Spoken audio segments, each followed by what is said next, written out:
So was the Karnataka Lokayukta Act of 1984. But over 25 years of functioning of this act, we do find certain discrepancies or certain where you get bogged down, you can't move forward. Therefore, I myself, as well as my predecessor, had, when he joined office in 2001, had asked for certain more powers. Letters were written and it was pending with the government. One of the governments of which limited power, I think in 2008, I think, did send a recommendation to the governor, asking him to promulgate a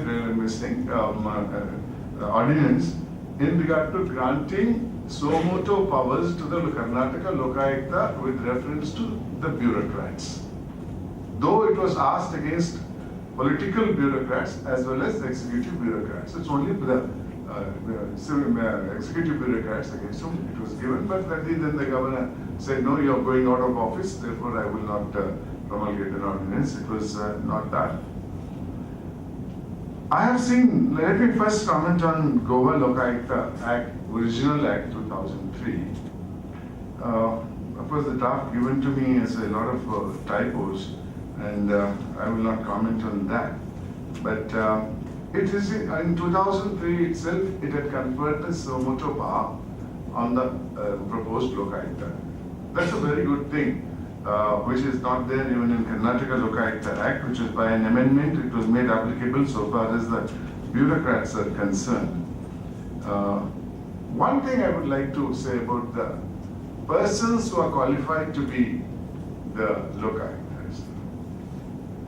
If you are going to have a single member Lokayukta, unlike the proposed Lokpal bill, then I think it is better to have persons who have held some public office and whose performance in the public office has been perceived or noticed by people at large. That is either the judges of the Supreme Court. It may be difficult for Goa because not many people have gone to the Supreme Court. I, for one, I am an advocate of a local person being appointed as a Lokayukta. His main reason is that he can easily interact with the locals. You see, Karnataka suffered from 2000 to 99 they were outsiders. Both Lokayukta and Lokpals were from outside. They did not know the local language. They did not know the local problems. One came from Punjab, and the Lokayukta came from Lokpal, the Lokayukta came from Uttar Pradesh. Then the next man came from the Bengali, who was Chief Justice of Delhi High Court, with another Lokayukta from Uttar Pradesh. None of them knew the local language. Nobody in Karnataka knew up to 2001 that there was an institution called Lokayukta. It's only when Justice N. Venkatachala came, when his proactive actions made people understand, oh, we have an ombudsman-like body called Lokayukta in Karnataka. That's how this is. So in that context, I would suggest, have a person, retired judge there, never a bureaucrat. I've seen it, they're there in Maharashtra, the Lokayukta is a bureaucrat. A judge whose performance has been watched by the people of Goa. I think should be. Not a person who is qualified to be a judge of the High Court. It could be any lawyer who has put in 10 years of practice. That's certainly, that's my personal view. Maybe I'm a little bit prejudiced because I was a judge for a short while and then I became a Lokayukta, so I want the Lokayukta to be from my ilk only. Right? Maybe so you judge it for yourself. But my reasoning is this, that a person's performance to act independently and boldly is there amongst the judiciary, some at least in the judiciary, which would have been watched by the people. Putting a qualification who's qualified to be a judge of the High Court, I think it's a little dangerous. It will give a wide room for misuse of the power by when you get a strong government, nobody can question it. And what happens thereafter is most people know about it. I have a little reservation about that in the 2003 bill.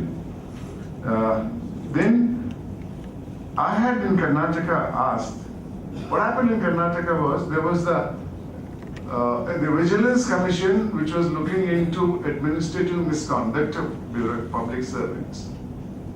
Now, public servants, there seems to be some difference of opinion here in regard to who should be a public servant. I would say the definition should be holistic to mean any person holding a public office or a person drawing remuneration from the state, either in cash or otherwise. Any type of remuneration. That should be the definition of a public person. There are many people who are politicians who hold public office, but they don't draw remuneration deliberately because they don't come under the definition of the public servant. They don't want to draw remuneration because that remuneration is of nothing, no use. Therefore, to bring them, they must hold a public office. Now, everybody can define what a public office is. And gross remuneration or any other, say in the form of cash or others, That's my understanding of the public policy. Then, as I told you, in Karnataka there was a Vigilance Commission, then headed by a judge of the High Court. Then they had an anti-corruption body, which is purely a police institution. That institution is to do the anti-corruption work, not the regular police. They were part of regular police, but then they were under a different directorate. They had their office in the office of the Lokayukta, but Lokayukta had no control over them. They did their work independently. Then when the Karnataka Lokayukta Act was drafted and enacted, both Vigilance Commission and the anti-corruption wing of the police was merged together to be in the Lokayukta of Karnataka. Now they are called the Lokayukta Police. But in view of section 16 of the Prevention of Corruption Act, which says, any investigation under this act shall be taken, initiated or conducted by a police officer not below the rank of a deputy superintendent of police or otherwise notified by the state government. Therefore, it is only a police officer who can do it. Nobody else can do it. Following this, from a case from Karnataka, the Supreme Court in Ransamaya versus State of Karnataka held, Lokayukta police play a dual role.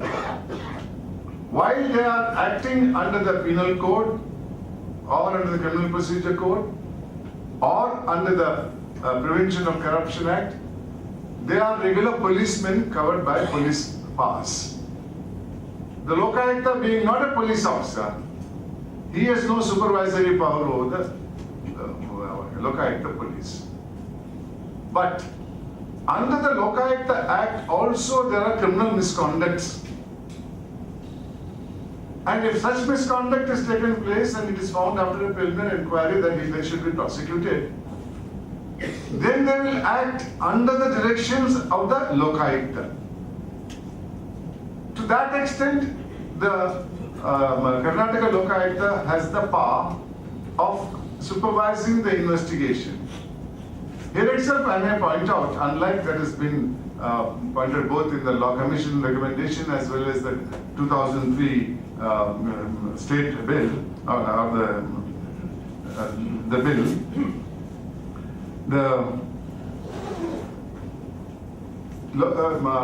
there is no sanction necessary for prosecuting a person for criminal misconduct under the Karnataka Lokayukta Act. Supposing an officer commits a criminal misconduct in the official discharge of his duty apart from corruption.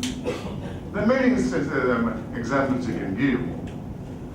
Then under section 14 of the Karnataka Lokayukta Act, that sanction is deemed to have been granted because under 197 of the Criminal Procedure Code, you require a sanction.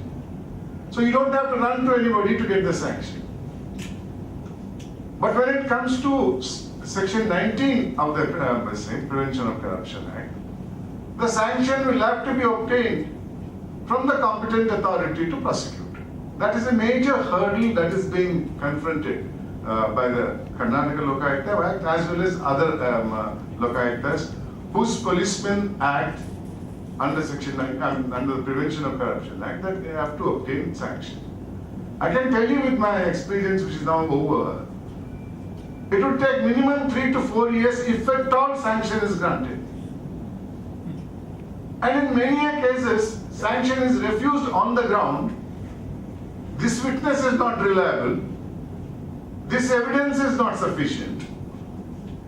The concept of sanction arose during the British government, and 197 was introduced because they thought the public servants who are serving the British government will be unnecessarily harassed by false complaints.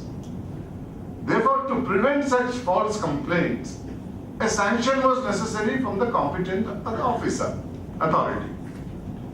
But what is that the competent authority can do? It's only to see whether the action which is complained of as being an offense, was it discharged in the official discharge of his duty or not? That's all they can see. Not weighing the evidence and saying whether there will be conviction or not. I'll give an example. A fire tender driver, while driving his tender to go to an accident spot, he does not know the gravity of what the fire accident will do. He may drive it rash and negligent. I'm putting it a very simple offense. Commits an offense which is a road accident, which is an offense under 304A. Now, should he be punished? Or should he be made to undergo the process of trial? If he is made to undergo that process of trial, tomorrow all government servants will say, no, we will not touch it. Especially the policemen. But the very same fire tender driver, after going to the spot of accident, while returning back to his shed, drives it in the same manner as if he's got a James Bond's license to kill anybody and everybody at any point of time, then the sanctioning authority will say this is not a discharge of the official duties. Therefore, he should be prosecuted. This is only the thing.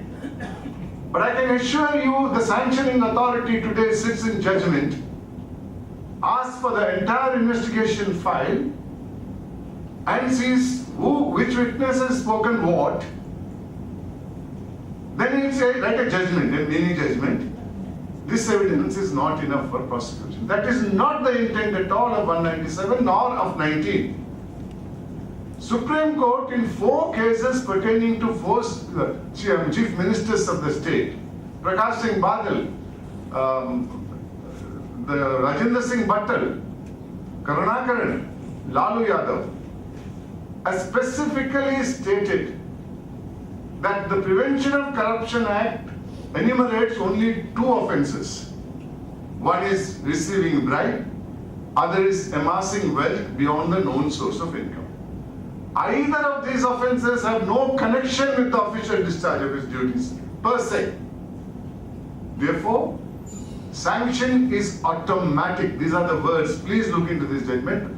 Sanction is automatic under Prevention of Corruption Act. When we said this to the government, because there are bureaucrats who are very much cleverer than we are, they said, then why are they keeping section 19 in the Act? It has not been declared ultra vires. Therefore, you must take permission and the sanction. And while granting sanction, it is for us to decide how we grant. If you are not satisfied, you go to court. I mean, this is a way. Now let me tell you why section 19 has not been questioned. Till now it is now questioned. Because that is a section which easily protects a corrupt officer. So he will never challenge it. If a pro bono public challenges it, at one point of time they will say, why should we go into the validity of it unless an affected party questions it? You are not a complainant. Your complaint has not been rejected on the ground, no sanction has been given. Such like arguments would develop.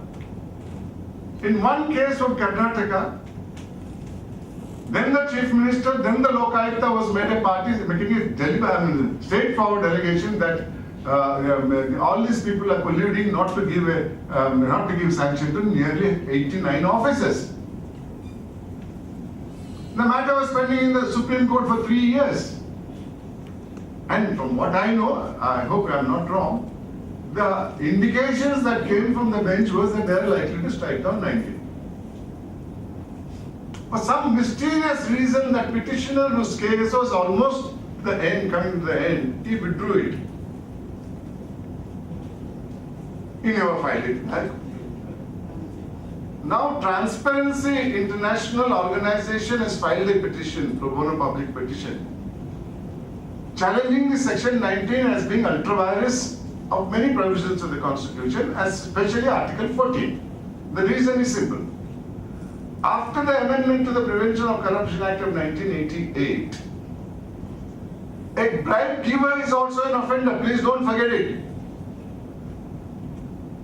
If in a transaction, when I was a Lokayukta and you were ordinary citizens, if I was demanding bribe and you were willing to pay me bribe, if both of us are caught, then to prosecute me, the governor has to give the sanction.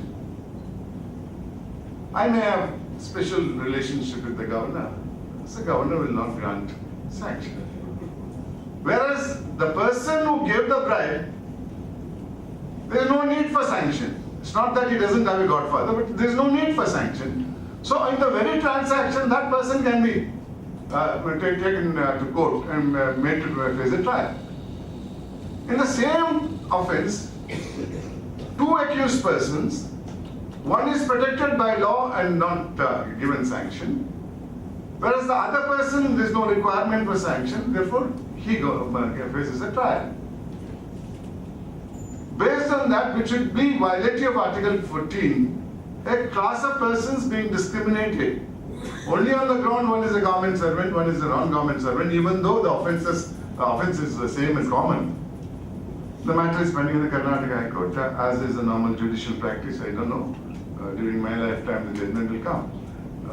But that is a thing which is necessary. Therefore, I for one would say, it is open to the state governments in spite of the fact that the All India Act, which is again Prevention of Corruption Act, is in the concurrent list. The Commission of Inquiry Act is in the concurrent list. But still the states are making the Lokayuks. And if you reserve the bill to take assent to the president, then in that state, that law prevails. Therefore, if you can say either sanction